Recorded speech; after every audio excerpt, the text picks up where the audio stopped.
Good morning to all of you students. International marketing management,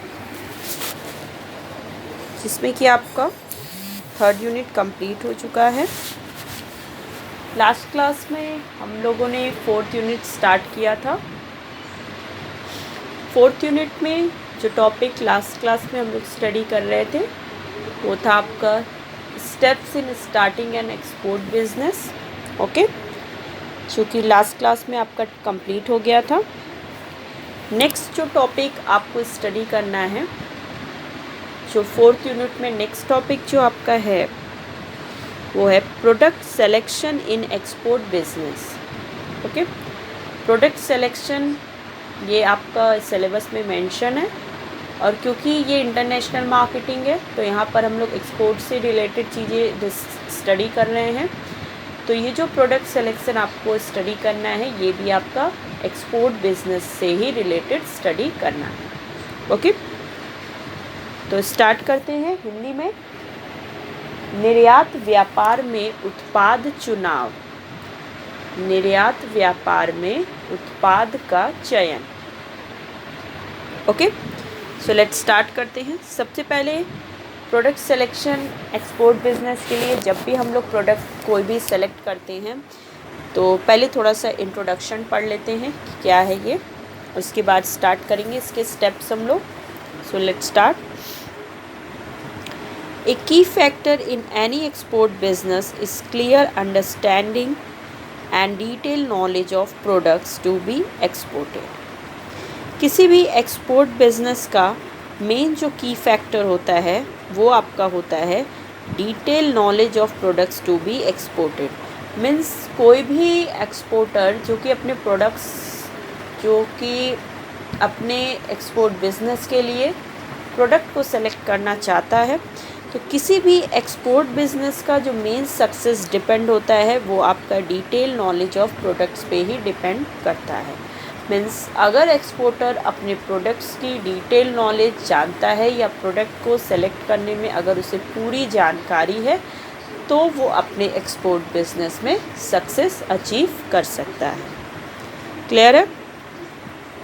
the selected product must be in demand in the countries where it is to be exported. ये चीज़ भी उसको ध्यान देनी होती है exporter को कि जिस भी प्रोडक्ट को वो सेलेक्ट कर रहा है और जिस कंट्री में वो एक्सपोर्ट करने की सोच रहा है, मीन्स जिस कंट्री में एक्सपोर्टर जो है वो अपने प्रोडक्ट्स को एक्सपोर्ट करना चाहता है, उस कंट्री में जो भी उसने प्रोडक्ट सेलेक्ट किया है वो डिमांड में है या नहीं। मीन्स जब भी कोई एक्सपोर्टर किसी भी कंट्री को एक्सपोर्ट करता है तो उसके लिए जब भी वो प्रोडक्ट सिलेक्शन करता है तो उसे ये भी ध्यान देना होता है कि जिस कंट्री में वो एक्सपोर्ट करना चाहता है उस कंट्री में उसका जो प्रोडक्ट है उसकी डिमांड है या नहीं। मीन्स उस देश में उसके उत्पाद की मांग कितनी है, क्या है और है या नहीं। क्लियर है? Before making any selection one should also consider the various government policies associated with the export of a particular product.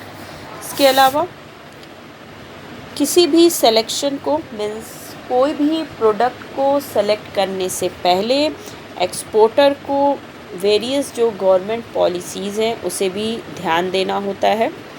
Means जब भी कोई एक्सपोर्टर कोई प्रोडक्ट को सेलेक्ट करता है तो उसे उस पर्टिकुलर प्रोडक्ट को सेलेक्ट करने से पहले गवर्नमेंट की पर्टिकुलर प्रोडक्ट के एक्सपोर्ट के लिए मीन्स डिफरेंट प्रोडक्ट के एक्सपोर्ट के लिए गवर्नमेंट की क्या क्या डिफरेंट पॉलिसीज़ हैं वो भी उसे ध्यान देनी होती है। मीन्स जब भी कोई एक्सपोर्टर कोई भी प्रोडक्ट का चुनाव करता है, उत्पाद का चुनाव करता है, तो उसे जितनी भी जो सरकारी नीतियां हैं जो कि उत्पाद से संबंधित है, उत्पाद के निर्यात से, उसे ध्यान में रखना होता है। क्लियर है? जब भी कोई वो प्रोडक्ट को सिलेक्ट करता है तो वहाँ पर जो भी वेरियस गवर्नमेंट पॉलिसीज़ हैं डिफरेंट पर्टिकुलर प्रोडक्ट के एक्सपोर्ट के लिए वो भी उसे अपने माइंड में कंसीडर करना होता है जब भी वो कोई प्रोडक्ट का सिलेक्शन करता है। क्लियर है? Whether companies are exporting first time or have been in export trade for a long time, एक चीज़ ये भी ध्यान देनी होती है इसमें एक्सपोर्टर को कि वेदर जो कंपनीज है वो जो भी प्रोडक्ट को एक्सपोर्ट कर रही है वो फर्स्ट टाइम एक्सपोर्ट कर रही है या फिर ऐसी कंपनी जो बहुत ही लॉन्ग टाइम से एक्सपोर्टिंग का बिजनेस कर रही है। मीन्स जब भी एक्सपोर्ट के लिए प्रोडक्ट का सिलेक्शन किया जाता है तो वहाँ पर ये भी ध्यान देना होता है कि जो भी कंपनीज़ है वो फर्स्ट टाइम एक्सपोर्ट कर रही है पहली बार या फिर वो काफ़ी लंबे समय से लॉन्ग टाइम से एक्सपोर्ट का बिजनेस कर रही है। क्लियर है? It is better for both the groups to be methodical and systematic in identifying a right product. ये भी ज़रूरी है बोथ द ग्रुप्स के लिए, मीन्स एक्सपोर्टर और इम्पोर्टर के लिए, कि जो भी प्रोडक्ट जब भी वो सेलेक्टेड कर रही है तो जो भी वो राइट प्रोडक्ट का सिलेक्शन करेगी वो बहुत ही सिस्टमैटिक वे में होना चाहिए और जो भी उसमें मेथोडिकल है, मीन्स जो भी उसके मेथड्स है उसे ध्यान में रखना होता है। मीन्स डिफरेंट प्रोडक्ट्स के जो भी मेथड्स होते हैं और जब भी कोई राइट प्रोडक्ट को मीन्स सही उत्पाद का चुनाव किया जाता है तो उसमें वो बातें ध्यान देनी होती है। क्लियर है? It's not sufficient to have all the necessary data in your mind, but equally important to put everything on paper and in a structured manner. ये ज़रूरी नहीं है और ये सफिशिएंट भी नहीं है कि सारे जितने भी ये नेसेसरी डेटा आप अपने माइंड में रखो। मीन्स किसी भी एक्सपोर्टर के लिए जब वो प्रोडक्ट का सिलेक्शन कर रहा है अपने एक्सपोर्ट के बिज़नेस के लिए तो उससे ये सारी जो बातें हैं वो ज़रूरी नहीं है कि वो अपने दिमाग में रख पाए, माइंड में। इसीलिए उसे ये जितनी जो बातें हैं जो कि उसे कंसीडर करनी होती है उसे ऑन पेपर रखना होता है। मीन्स वो उसे पेपर पर राइट कर सकता है and in a structured manner. और जो भी ये इंफॉर्मेशन है मीन्स जितनी जो बातें हैं जो कि उसे कंसीडर करनी होती है किसी भी प्रोडक्ट के सिलेक्शन करने में, जब भी एक्सपोर्ट के लिए किसी भी प्रोडक्ट का सिलेक्शन किया जाता है तो वो आपका स्ट्रक्चर्ड मैनर में भी होना चाहिए। मीन्स जो भी सारे मैटर उसे कंसीडर करना है वो एक स्ट्रक्चर वे में प्रेजेंट होनी चाहिए। क्लियर है? Once this job is done, it becomes easier to find the gaps in the collected information and take necessary corrective actions. जब ये सारे काम हो जाते हैं, डन हो जाते हैं, तब एक्सपोर्टर्स के लिए ये बहुत ही आसान हो जाता है कि वो आसानी से जिस भी प्रोडक्ट का वो सिलेक्शन कर रहा है, मीन्स अपने एक्सपोर्ट बिजनेस के लिए वो जो भी प्रोडक्ट सेलेक्ट करना चाह रहा है उससे रिलेटेड उससे जितनी भी इंफॉर्मेशन होती है वो ईज़िली उन्हें कलेक्ट कर लेता है। Okay, and take necessary corrective actions. और इसके अलावा अगर कोई ज़रूरी एक्शन है जो कि उस प्रोडक्ट सिलेक्शन से रिलेटेड उसे लेना है वो उसे ईज़िली ले सकता है। ओके, मीन्स जब भी कोई एक्सपोर्टर अपने प्रोडक्ट को एक्सपोर्ट करने के लिए या अपने एक्सपोर्टिंग बिजनेस के लिए किसी भी प्रोडक्ट का चुनाव करता है, मीन्स कोई भी प्रोडक्ट अगर सेलेक्ट कर रहा है तो उसमें उसे कुछ जो मेन चीज़ है वो थोड़ा सा कंसीडर करना होता है। देन उसके बाद मीन्स उसे वो अपने प्रोडक्ट की पूरी नॉलेज होनी चाहिए, जितने भी उससे रिलेटेड डेटा है उसे कलेक्ट करना होता है। जो भी जिस कंट्री को वो एक्सपोर्ट करना चाहता है, जो इम्पोर्टिंग कंट्री है सॉरी, उससे रिलेटेड भी सारी इन्फॉर्मेशन उसके पास होनी चाहिए, उसके मार्केट से रिलेटेड। देन उसके बाद जो है जो एक्सपोर्टर है जो प्रोडक्ट सिलेक्शन के आपके डिफरेंट स्टेप्स हैं उसे वो फॉलो करता है और उसके बेसिस पे वो प्रोडक्ट का सिलेक्शन करता है। Clear है? There are products that sell more often than other product in international market.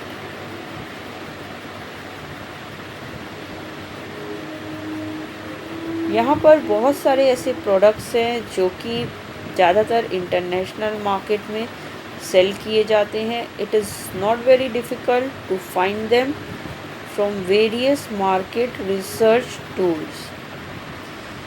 ये जो प्रोडक्ट्स हैं यहाँ पर मीन्स इंटरनेशनल मार्केट में जो प्रोडक्ट को सेल करना है, मीन्स जिस प्रोडक्ट को उन्हें एक्सपोर्ट करना है, सेल करना है, वहाँ पे बहुत ही डिफरेंट प्रोडक्ट्स होते हैं इंटरनेशनल मार्केट में सेलिंग करने के लिए. It is not very difficult to find them from various market research tools. और ये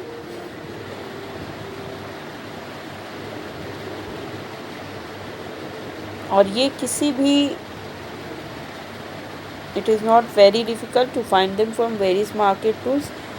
और ये बहुत ही डिफ़िकल्ट नहीं होता है किसी भी एक्सपोर्टर्स के लिए कि वो अपने प्रोडक्ट के सिलेक्शन में वेरियस मार्केट रिसर्च टूल्स को यूज़ कर सके. मीन्स कोई भी एक्सपोर्टर अपने प्रोडक्ट से रिलेटेड जितनी भी उसे इंफॉर्मेशन है उसे कलेक्ट करने के लिए डिफरेंट मार्केट जो रिसर्च टूल्स आते हैं उन्हें वो यूज़ कर सकता है और उसके थ्रू वो प्रोडक्ट से रिलेटेड जितने भी रिसर्च होते हैं उसे वो ईज़िली कैरी कर सकता है. क्लियर है? However, such products will invariably have more sellers and consequently more competition and fewer margins. इसके अलावा ये जो प्रोडक्ट्स होते हैं मीन्स इंटरनेशनल मार्केट्स में जो भी प्रोडक्ट सेल किए जाते हैं वहाँ पर एक ही प्रोडक्ट के बहुत सारे सेलर्स भी अवेलेबल होते हैं. क्योंकि जैसा कि आप जानते हो कि जब भी आप किसी प्रोडक्ट को सेलेक्ट कर रहे हो, कोई जो एक्सपोर्टर है एक्सपोर्ट करने के लिए अनदर कंट्री में, तो वहाँ पर ज़रूरी नहीं है कि वही एक्सपोर्टर उस पर्टिकुलर प्रोडक्ट को मैन्युफैक्चर करता हो. इंटरनेशनल, क्योंकि ये एक इंटरनेशनल प्लेटफॉर्म है, तो यहाँ पर उस पर्टिकुलर प्रोडक्ट को प्रोड्यूस करने वाले और भी सेलर वहाँ प्रेजेंट हो सकते हैं. Okay, and consequently more competition and fewer margin, जिससे कि जो कंपटीशन होता है वो बहुत ही ज़्यादा हो जाता है क्योंकि एक ही प्रोडक्ट के कभी कभी बहुत ज़्यादा सेलर्स अवेलेबल रहते हैं इंटरनेशनल मार्केट में, जिससे कि कंपटीशन इंक्रीज़ होता है और जो मार्जिन्स होता है वो सेलर का कम हो जाता है. क्लियर है? On the other hand, a niche product may have less competition and higher margin, but there will be far less buyers. इसी तरह जो नीचे प्रोडक्ट होते हैं, जो नीचे मार्केटिंग के प्रोडक्ट होते हैं, ऐसे प्रोडक्ट का जो कंपटीशन लेवल होता है वो बहुत ही कम होता है, लेस कंपटीशन होता है ऐसे प्रोडक्ट में, एंड इसमें जो मार्जिन होता है वो बहुत ही हायर होता है, मीन्स ज़्यादा होता है. But there will be far less buyers. But ये जो नीचे प्रोडक्ट होते हैं इनकी भले ही यहाँ पर कंपटीशन लेवल कम है और प्रॉफिट मार्जिन ज़्यादा है, बट इस तरह के नीचे प्रोडक्ट के बायर्स जो होते हैं वो हमेशा कम, मीन्स स्मॉल नंबर में होते हैं, मीन्स लेस बायर अवेलेबल होते हैं. क्लियर है? अब कौन कौन से स्टेप्स हैं जो कि फॉलो करने होते हैं एक्सपोर्टर को किसी भी प्रोडक्ट के सिलेक्शन के लिए. उसमें सबसे फर्स्ट मेथड आपका आता है, स्टेप है target market. First step is target market, Hindi में लक्षित बाजार. ओके, ये क्या है, स्टार्ट करते हैं. Your selection of export markets will dictate a host of other considerations. You need to find out what export products are in high demand in that market. किसी भी एक्सपोर्टर के लिए उसके एक्सपोर्ट मार्केट को select करना ये बहुत ही, इसमें अदर कंसीडर्स को भी ध्यान देना होता है। और ये जो एक्सपोर्टर होता है उसे ये भी ध्यान देना होता है what export products are in high demand in that market. Means exporter जिस भी इंटरनेशनल मार्केट में अपने प्रोडक्ट को एक्सपोर्ट करना चाहता है, तो जब भी वो प्रोडक्ट का सिलेक्शन करता है तो उसे अपने टारगेट मार्केट को ध्यान में रखकर ये भी ध्यान देना होता है कि उस पर्टिकुलर मार्केट में, जो कि उसका टारगेट मार्केट है, उसमें किस प्रोडक्ट की हाई डिमांड है। मीन्स कौन सा प्रोडक्ट वहाँ पर ज़्यादा मीन्स डिमांड में है। Look for the countries trade statistics going as far back as possible. इसके लिए वो उस पर्टिकुलर कंट्रीज़ के ट्रेड स्टैटिस्टिक्स को देख सकता है। मीन्स किसी भी एक्सपोर्टर को अगर ये जानना है कि पर्टिकुलर जो उसका टारगेट मार्केट है वहाँ पर कौन सा प्रोडक्ट ज़्यादा डिमांडेड है, तो उसके लिए वो उस पर्टिकुलर कंट्री के ट्रेड स्टैटिस्टिक्स के डेटा को देख सकता है, वहाँ से वो इस इंफॉर्मेशन को कलेक्ट कर सकता है। क्लियर है? Aside from that, the exporter need to think about cultural and language differences. इसके अलावा एक्सपोर्टर को कल्चरल और जो लैंग्वेज डिफरेंसेस हैं वो भी ध्यान देना होता है उस पर्टिकुलर कंट्री का। मीन्स जो एक्सपोर्टर का जो कंट्री टारगेट मार्केट है उस कंट्री के कल्चरल और लैंग्वेज में क्या डिफरेंसेस है एक्सपोर्टर के कंट्री से, ये भी उसे कंसीडर करना होता है किसी भी प्रोडक्ट का सिलेक्शन करने के लिए। इसके अलावा each of these will present a unique challenge. और ये जितने भी जो ये टारगेट मार्केट होते हैं वो एक्सपोर्टर के लिए एक चैलेंज होते हैं, क्योंकि डिफरेंट मार्केट की जो डिमांड होती है डिफरेंट प्रोडक्ट की वो डिफ़र होती है। और डिफरेंट मार्केट में जो आपका लैंग्वेज है वो भी डिफ़र होता है। डिफरेंट कंट्री का आपका कल्चरल ट्रेडिशंस कस्टम्स भी वहाँ के डिफ़र होते हैं। तो इसीलिए ये सारी चीज़ें जब भी कोई एक्सपोर्टर किसी भी प्रोडक्ट को सेलेक्ट करता है तो उसे ये सारी बातों को भी ध्यान देना होता है अपने टारगेट मार्केट से related. Okay, many times we imagine that the fewer the challenges the better for business. बहुत बार ऐसा एक्सपोर्टर्स को लगता है कि जहाँ पर बहुत कम चैलेंजेस होते हैं वहीं पर बेटर बिजनेस होता है। मीन्स जहाँ पर प्रॉब्लम्स और कठिनाइयाँ कम होंगी वहीं पर बिजनेस अच्छे से रन कर सकता है। But at times the most challenging markets offer the greatest potential. But आप देखते हो कि जितना ज़्यादा जो चैलेंजिंग मार्केट होता है वो उतना ही ज़्यादा ग्रेटेस्ट पोटेंशियल को ऑफ़र करता है। मीन्स जिस टारगेट मार्केट में जितनी ज़्यादा चैलेंजेस होंगी उतनी ही ज़्यादा वहाँ पर प्रोडक्ट की फ्यूचर होगी।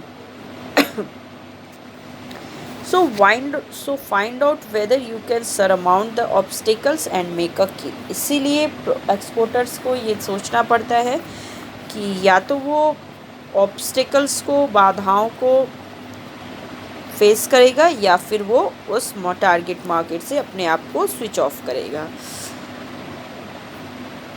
और ये भी है कि जो भी सेल्स एजेंट्स होते हैं उनको वहाँ के लोकल रिसोर्सेज जो भी होते हैं उसको भी इसमें ध्यान देना होता है जब भी जो टारगेट मार्केट से रिलेटेड इन्फॉर्मेशन को कंसीडर किया जाता है।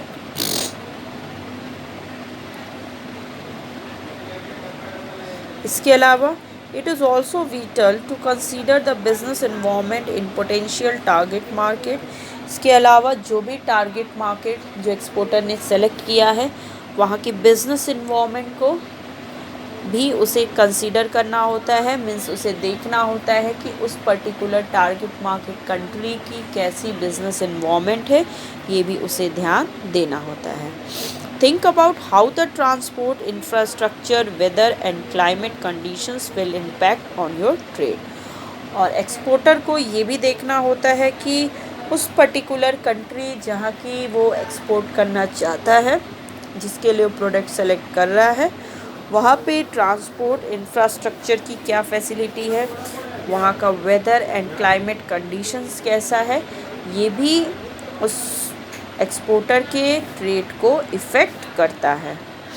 The political situation as well as government policy in place also play a role in this. Sorry. इसके अलावा पॉलिटिकल सिचुएशन क्या है उस टारगेट मार्केट की, गवर्नमेंट पॉलिसीज़ कौन कौन सी वहाँ पर हैं एक्सपोर्ट से रिलेटेड, ये सारी चीज़ें भी उसे ध्यान देनी होती है। Okay. Countries with a record of political upheavals do not make the most conducive trading partners. जिस कंट्री का जो पॉलिटिकल सिचुएशन जो होता है, जो पॉलिटिकल कंडीशन अगर बहुत ही तेज़ी से फ्लक्चुएट होता है, मीन्स जहाँ के पॉलिटिकल कंडीशंस में स्टेबिलिटी नहीं होती है, उस कंट्री का जो इन्वायरमेंट होता है वो फेवरेबल नहीं होता है किसी भी एक्सपोर्टर के लिए। तो ये सारी चीज़ें मीन्स पॉलिटिकल कंडीशंस और गवर्नमेंट पॉलिसी, ये सारी चीज़ें भी उसे ध्यान देनी होती है। Economic factors should also be considered as they determine currency fluctuations and growth potential for export business opportunities. इसके अलावा जितने भी इकोनॉमिक फैक्टर्स हैं उसे भी कंसीडर करना होता है, क्योंकि इकोनॉमिक फैक्टर्स जो हैं वो करेंसी फ्लक्चुएशंस को डिटरमाइन करते हैं और जो भी एक्सपोर्ट बिजनेस की अपॉर्चुनिटीज़ होती है उसके लिए भी वो ग्रोथ में रोल प्ले करते हैं। Choose a country with a promising gross national product and an increasing per capita income. Okay, means किसी भी टारगेट मार्केट को जब सेलेक्ट करना होता है तो वहाँ के इकोनॉमिक फैक्टर्स जो कि करेंसी के वहाँ की करेंसी में कितना फ्लक्चुएशंस है, मीन्स कैसे उनकी करेंसी की स्टेबिलिटी रेट क्या है, ये चीज़ें भी डिपेंड करती है उस कंट्री पर। तो इसीलिए प्रोडक्ट सिलेक्शन करते समय ये भी सॉरी ये भी ध्यान देनी होती है एक्सपोर्टर को। इसके अलावा उस पर्टिकुलर टारगेट मार्केट में एक्सपोर्टर के एक्सपोर्ट बिजनेस की अपॉर्चुनिटीज़ की पोटेंशियल क्या है, मीन्स अगर वो अगर वो इस पर्टिकुलर प्रोडक्ट को सेलेक्ट करता है तो उसकी ग्रोथ पोटेंशियल उस पर्टिकुलर टारगेट मार्केट में कितनी है, ये भी उसे ध्यान देनी होती है। इसके अलावा वहाँ की जीएनपी क्या है, पर कैपिटा इनकम क्या है, ये सारी चीज़ें भी उसे कंसीडर करनी होती है। क्लियर है? नेक्स्ट आ जाइए। नेक्स्ट जो पॉइंट है आपका सेकंड पॉइंट, सेकंड स्टेप जो उसे फॉलो करना होता है वो होता है product familiarity. Product familiarity, okay, means उत्पाद फैमिलैरिटी या उत्पाद रुझान। उत्पाद रुझान स्टार्ट करते हैं।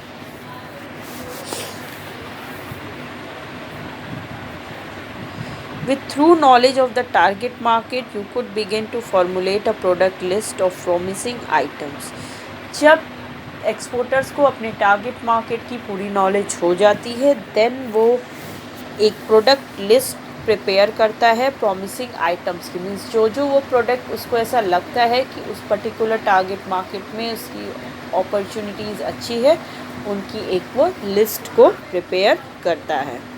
However, just because a product has high demand in a particular market does not mean you should start trading in it. ये चीज़ भी ध्यान देना होता है कि ये ज़रूरी नहीं है कि जो प्रोडक्ट पर्टिकुलर टारगेट मार्केट में हाई डिमांड में हो वही प्रोडक्ट मैन्युफैक्चर करना चाहिए एक्सपोर्टर को, ऐसा ज़रूरी नहीं है। Only go for those items with which you are familiar. सिर्फ एक्सपोर्टर्स को उसी आइटम्स को, उसी प्रोडक्ट को प्रोड्यूस करना चाहिए जिसके साथ वो फैमिलियर है, मीन्स जिस पर्टिकुलर प्रोडक्ट में उसका रुझान है उसे उसी प्रोडक्ट को सेलेक्ट करना चाहिए। Starting a business with a product you know nothing about is a sure recipe for disaster. और कोई भी एक्सपोर्टर जो कि बिज़नेस स्टार्ट करता है किसी भी प्रोडक्ट से, वो जब भी वो बिज़नेस को स्टार्ट करेगा कोई भी प्रोडक्ट से, तो वो एक तरह से उसके लिए एकदम न्यू होता है और उसे थोड़ा सा रिस्क भी इसमें बियर करना होता है. In some cases though, a high level of interest in a particular line of products is all that you need. कुछ केसेस में जो पर्टिकुलर लाइन ऑफ प्रोडक्ट्स होते हैं उसमें जिसमें ज़्यादा हाई इंटरेस्ट होता है एक्सपोर्टर का, उसे उसी प्रकार के प्रोडक्ट को सेलेक्ट करना चाहिए. क्लियर है? When you have a passion for something, learning about it is much easier. जब when you have a passion for something, learning about it is much easier. और जिस प्रोडक्ट को में उसका इंटरेस्ट होता है एक्सपोर्टर का, उसे उसी टाइप के प्रोडक्ट को प्रोड्यूस करना इजी होता है. It will give you the motivation needed and ensure sustained interest. वो जिस चीज़ में जिस प्रोडक्ट में उसका इंटरेस्ट होता है उस पर्टिकुलर प्रोडक्ट को प्रोड्यूस करने में उसका इंटरेस्ट होता है और उसको मोटिवेशन मिलता है जिससे कि वो उस पर्टिकुलर प्रोडक्ट को बहुत ही इफ़ेक्टिव वे में प्रोड्यूस करता है. So think about your hobbies and experience and from the list of promising products pick the ones that meet this criteria. और जो भी लिस्ट वो प्रिपेयर करता है, जितने भी प्रॉमिसिंग आइटम्स हैं, जितने भी प्रॉमिसिंग प्रोडक्ट्स हैं जो उसकी लिस्ट एक्सपोर्टर प्रिपेयर करता है, फिर उसमें से उसे जो बेस्ट प्रोडक्ट होता है, जो उसके इंटरेस्ट और उसके जिस प्रोडक्ट के साथ वो फैमिलियर हो, जो उसके इंटरेस्ट के अकॉर्डिंग हो, जो उसे मोटिवेट करता हो, उस प्रोडक्ट को उसे सेलेक्ट करना चाहिए. क्लियर है? नेक्स्ट आइए, थर्ड पॉइंट जो है आपका प्रोडक्ट सिलेक्शन में, वो है product trends. Product trends Hindi में उत्पाद प्रवृत्ति. हिंदी में उत्पाद प्रवृत्ति. स्टार्ट करते हैं. ये क्या है? The viability of any business idea should be evident from prevailing product trends. किसी भी बिजनेस आइडिया की वाइबिलिटी मीन्स उसकी वैलिडिटी डिपेंड करती है प्रीवेलिंग प्रोडक्ट ट्रेंड्स पे. मीन्स कोई भी एक्सपोर्टर जब किसी भी बिजनेस आइडिया को एग्जीक्यूट करना चाहता है तो उसे उसके पहले जो प्रीवेलिंग प्रोडक्ट ट्रेंड्स थे, उसे उस प्रोडक्ट से रिलेटेड जो भी ट्रेंड्स अवेलेबल थे उसे कंसीडर करना होता है. But you need to dig deep to ensure long term sustainability. और एक चीज़ और भी ध्यान देनी होती है कि जिस भी प्रोडक्ट को वो सेलेक्ट करेगा वो लॉन्ग टर्म सस्टेनेबिलिटी प्रोवाइड करती हो. Looking into the performance of similar products over a significant period of time will help you devise a good export business plan. जिस प्रोडक्ट का परफॉर्मेंस जो होता है वो बहुत ही सिग्निफिकेंट और मीन्स एक पीरियड ऑफ टाइम के लिए उसका परफॉर्मेंस जो बहुत ही अच्छा होता है, उसी टाइप के प्रोडक्ट को एक्सपोर्टर को सेलेक्ट करना चाहिए. Look at the variances from the past performance. You should be able to study the factors that affect the product demand and pricing. इसके अलावा एक्सपोर्टर को उन फैक्टर्स को भी कंसीडर करना चाहिए जो कि प्रोडक्ट के डिमांड को और इसकी प्राइसिंग को अफेक्ट करते हों.